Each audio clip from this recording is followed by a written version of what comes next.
Hello, আসসালামু আলাইকুম guys. আজকে আমি নতুন একটা ভিডিও নিয়ে চলে আসলাম। আজকে আমি যাচ্ছি বাংলাদেশ থেকে দুবাইতে। আমি গত ডিসেম্বর 11 তারিখ বাংলাদেশে ব্যাক করেছিলাম। আমার ভ্যাকেশন শেষ, আমি ফিনিশ। এখন আমি আবার চলে যাচ্ছি দুবাইতে আমার কর্মস্থলে। তো আপনারা সবাই আমার ভিডিওটি দেখবেন। আমি কোন এয়ারলাইন্সে যাচ্ছি, কিভাবে বোর্ডিং পাস করতেছি, কীভাবে দুবাই যেয়ে পৌঁছাবো, সব আপনার তো আমার এই ভিডিওতে উল্লেখ করা আছে। সবাই এটা দেখার জন্য অনুরোধ করলো, বিনত করবেন।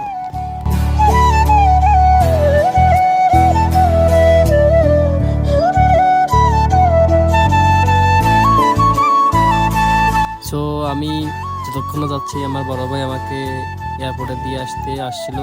তখন আমি ঢুকে গেছিলাম, চেক আপ করলাম। অলরেডি আমি চেক আপ করে বোর্ডিং পাস করে সকাল ভোর 6টায় আমি বিমানে উঠে বসে এখন জানালার পাশে বসলাম, উইন্ডো সিট। তখন আমি ইউএস বাংলা এয়ারলাইন্সে একটা ম্যাম বসা ছিল, ওনার থেকে রিকোয়েস্ট করে উইন্ডো সিট নিলাম। তো উনি একটু দুষ্টামি করেছিল, আমি এতগুলো সিট কোথায় দিব, কারণ উইন্ডো সিট সবাই এটা চাইতে থাকে বা ওনারা সবাই ইচ্ছাকৃতভাবে নেয়। তো যাক, আমি অনেক আগ্রহ করে বা রিকোয়েস্ট করে ওনার থেকে নিলাম। তো এখন আমি অলরেডি আমরা রানওয়েতে উঠতেছি, তো চলে যাচ্ছি দুবাইয়ের উদ্দেশ্য। এখন আমাদের প্লেন ছেড়ে দিছে, তো আমি হচ্ছি দুবাই। ইউএস বাংলা একটা ফ্লাইট নাম্বারটা ভুলে গেলাম, অনেক আগে করলাম।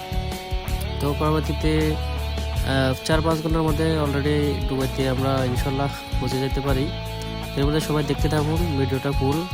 আজকে ওয়েদার কী অবস্থা, উপরে আকাশের ওয়েদারটা কীরকম দেখতে পাবেন ইনশাল্লাহ।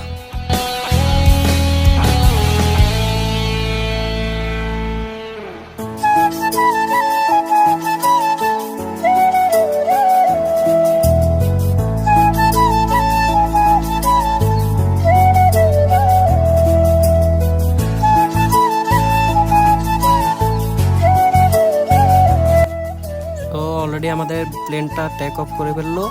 তো অলরেডি আমরা উঠে পেলাম আকাশের পথে, গন্তব্য আমাদের দুবাই। তো আজকে দেশ থেকে ছেড়ে চলে যাওয়ার সময় নিজের কাছে, নিজের বুকটার কাছে কীভাবে পরিবারের জন্য, দেশের জন্য যে মায়া হচ্ছে, এটা আমি বলে বোঝাতে পারবো না সবাইকে। তো এটা অন্তত আমি জানি, বা প্রত্যেক প্রবাসী জানে যারা আমাদের সাথে আছে। অনেকে চলে যাচ্ছে, হয়তো ছুটিতে আসছে, কখন যে ছুটি পাবে পরবর্তী 3-4 বছরের জন্য, বা যত অনেকে সময় নর্মালি 2-3 বছর পর ছুটি পায়। অনেকে বা নিজের ঋণের চাপে বা দেশের টাকা পয়সার চাপে হয়তো আসতে চায় না, কারণ অনেকের ঋণ থাকে। বেশিরভাগ প্রবাসীরা ঋণ করে দেশের থেকে যায়, কেউ তো আর শখে যায় না, ঘুরতে যায় না। তো অলরেডি উপরে উঠে গেলাম। তো দুবাইয়ের আমি যখন ভারতের উপরে, আমাদের প্লেনটা মোটামুটি ভারতের উপরে আছে। এখান থেকে চলে যাচ্ছে পাকিস্তানের উপর দিয়ে যাবে। তো ভিডিওটা করতাম না, কারণ আমি যেহেতু আগেও উঠেছি, অনেকবার ভিডিও করে নেন, যেহেতু আমার ব্লগ অনেকদিন যাবত ব্লগ করে নেই, এই জন্য আমি ভিডিওটা করা। তো যাক, একটু সময় কাটছে না, বোরিং লাগতেছে, এই জন্য ভিডিও করলাম। তো এখানে তো আর নেট নাই, কী করবো, একা একা ভিডিও করা। অনেকক্ষণ গেম খেললাম, একটা মুভি দেখলাম, একটা ইন্ডিয়ান মুভি দেখলাম। পরবর্তী তো আমি অলরেডি দুবাইয়ের কাছাকাছি চলে গেলাম। দুবাইয়ের মরুভূমি দেখা যাচ্ছে, আরব আমিরাতের।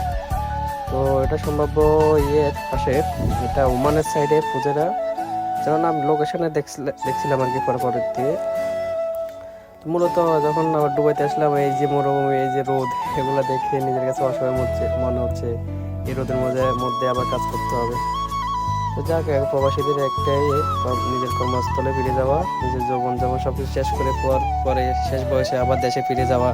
এটাই আমার মতে। যদি কারো দেশে ব্যবসা বাণিজ্য করার মতন ইনভেস্ট থাকে, বা দেশে কিছু করার মতন থাকে, দেশে ব্যবসা বাণিজ্য করা ভালো, বিদেশে না আসা। আমাদের মতন যারা মধ্যবিত্ত, তাদের বিদেশে আসা ভালো। তারপরে একটা টার্গেট থাকে, একবারে কিছুটা ইনকাম করে দেশে একটা ব্যবসা বাণিজ্য করার মতন পরিস্থিতি হলে চলে যাবে একবারে। কিন্তু এগুলো হইতে দেশের যে ঋণগুলো, এগুলো শেষ হয় না প্রত্যেকটা প্রবাসীর, এটাই চিন্তিত।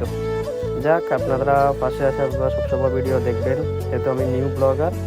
আমি আশা করি বিভিন্ন দেশে ঘুরবো, বিভিন্ন কিছু আপনাদের দেখানোর জন্য অনেক চেষ্টা করব, অনেক করব। তো অলরেডি দুবাই ল্যান্ড করার জন্য প্রস্তুতি নিচ্ছে, যেহেতু দুবাইতে এটা ওয়ার্ল্ডের ভিতরে 10-10 মধ্যে, এটা 10টা এয়ারপোর্টের মধ্যে এটা ব্যস্ততম এয়ারপোর্টের মাধ্যমে এখন একটু ঘুরবে, যেহেতু এটা পারমিট পাবে না, রানওয়ে পারমিশন নেওয়ার পরে ল্যান্ড করবে। যাই হোক, অলরেডি ল্যান্ড করার জন্য প্রস্তুতি, ল্যান্ডের পাশাপাশি রানওয়ের দিকে যাচ্ছে। তো যাক, এই পর্যন্ত ভিডিওটা দেখতে থাকুন, এয়ারপোর্টটা দেখতে থাকুন একটু।